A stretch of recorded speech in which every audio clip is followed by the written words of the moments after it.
We have a Yamaha Kodiak 450 four-wheeler, super old, well, not super old, late 90s, early 2000s. I think they stopped making them in 05. I got it from a buddy, and it didn't run and had a handful of issues.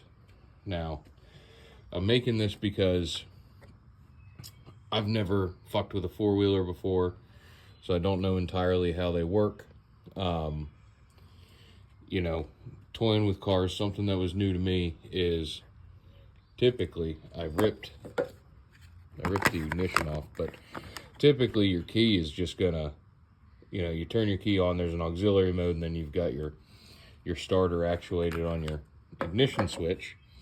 But then, since it's a four-wheeler, you've also got a kill switch, and you've actually got a push-button starter. The only thing that worked on here was the kill switch. The push button was dead, and the ignition didn't work. I don't know where I tucked that away. It's probably smashed up underneath this or whatever. But at any rate, so the ignition was dead, and this is going to be about how to bypass that if you don't have access to get another ignition, or if you're just troubleshooting. I mean, obviously, buy a replacement part if everything's in good working order, and plug it into the pins. They're underneath this dash. You'll have to remove your cargo rack, this piece of plastic, fuel tank cover, and that'll give you access to the whole wiring harness that's in and underneath all of this. But so take the ignition, take all of that stuff off, find where it plugs in, and even if it's dead, you'll still want to, you know, tear it all apart. Cut the loom on the ignition, figure out what color wires you have so that you can start tracing them, and you're going to want to check where they go into the connector pins. I wish I hadn't buttoned all this up so you could actually see what I'm talking about, but I assume you know what a connector pin looks like. And see if those wire colors change at all. And then I just came down here. This is the wiring harness that runs all the electrical up to the front. Wiring harness comes down, crosses over, and then out the other side and back up. I just cut it open here because it's the easiest place to work and access.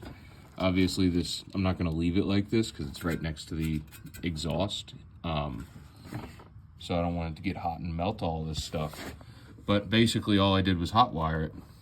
So I found my two wires that turn all the power onto the vehicle.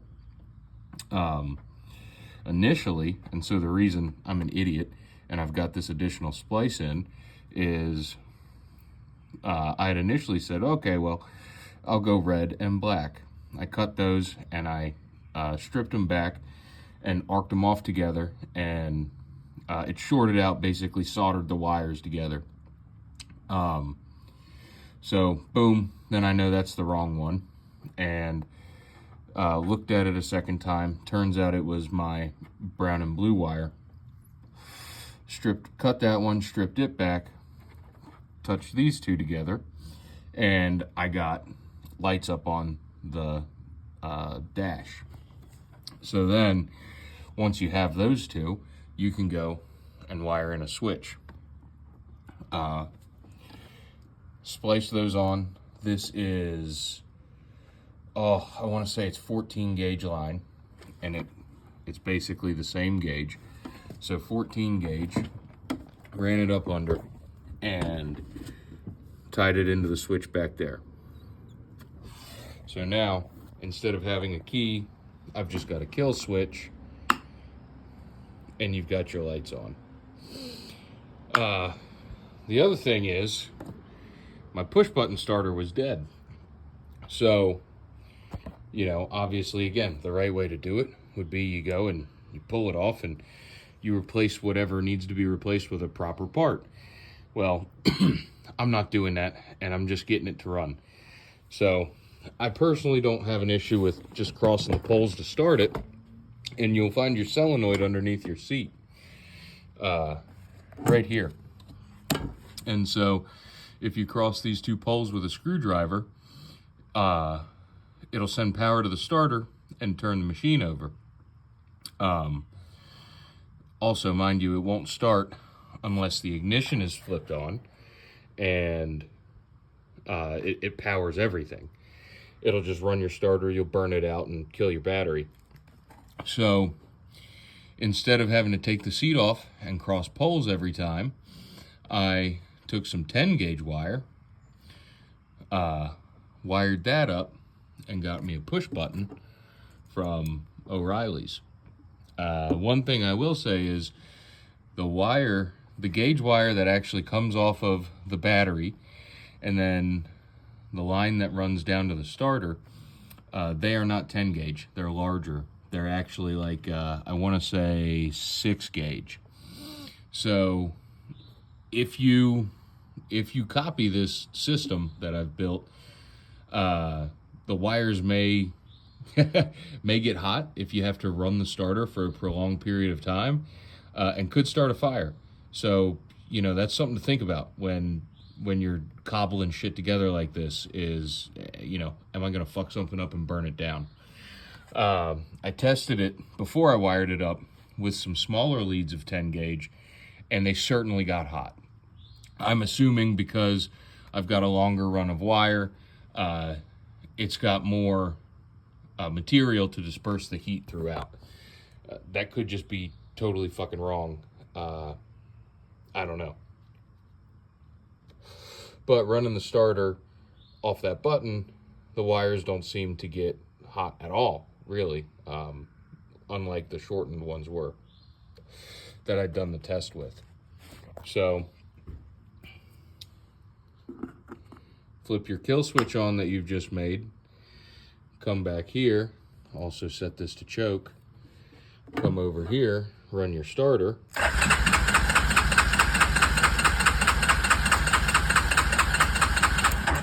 Well, I wonder now, did I shut the fuel off? I did not shut the fuel off. What I didn't do, oh, I'm an idiot. See, I'm fucking stunned. Turn your kill switch on. Now she'll probably go. Right off the gate. First. So, you know, all that being said, I just wanted to make this because I was having to, you know, hack through a bunch of shit, cobble things together, and try and figure out how all this works because you know, it's an older machine and there's not a ton of dudes with videos out on it that I could find anyway. There could be a ton out there and I just don't see them. So hopefully this helps somebody. You know, if you've got ignition problems or something like that, you know, maybe the key doesn't work, your push button starter doesn't work. These are just some workarounds that I'm using in order to get this thing back into a usable state. So hopefully that helps.